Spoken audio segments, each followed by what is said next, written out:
বামপন্থী ট্রেড ইউনিয়নের ডাকায় ৯ জুলাইয়ে দেশব্যাপী সাধারণ ধর্মঘট কার্যত ব্যর্থ হল কৈলাসহরে। হালকা বৃষ্টির কারণে সকালবেলা কিছু দোকান বন্ধ থাকলেও পরে পরিস্থিতি স্বাভাবিক হয়ে যায়।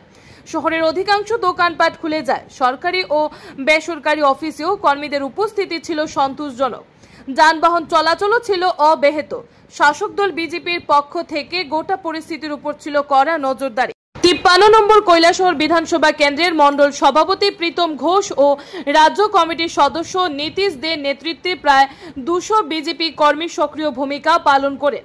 তারা সকাল থেকে দোকান খোলা রাখা ও অফিস সচল রাখার জন্য মানুষের পাশে ছিলেন। এই বিষয়ে মণ্ডল সভাপতি প্রীতম ঘোষ বলেন, কৈলাসহরবাসী এই কর্মনাশা ধর্মঘটকে সম্পূর্ণভাবে প্রত্যাখ্যান করেছে।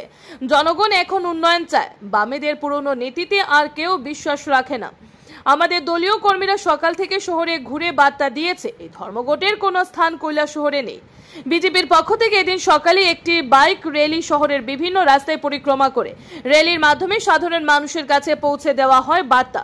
বিজেপি উন্নয়নমুখী রাজনীতিতে বিশ্বাসী এবং এই ধরনের অর্থনৈতিক ক্ষতির পথকে তারা সমর্থন করে না। Bureau report, R E. Dharmanagar.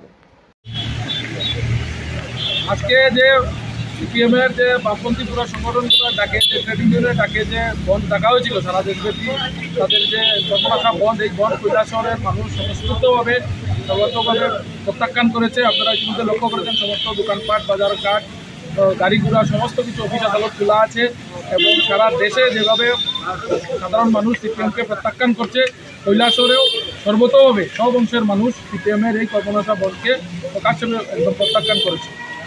Bharat माता की जय, भारत माता की जय, वंदे मातरम, वंदे मातरम।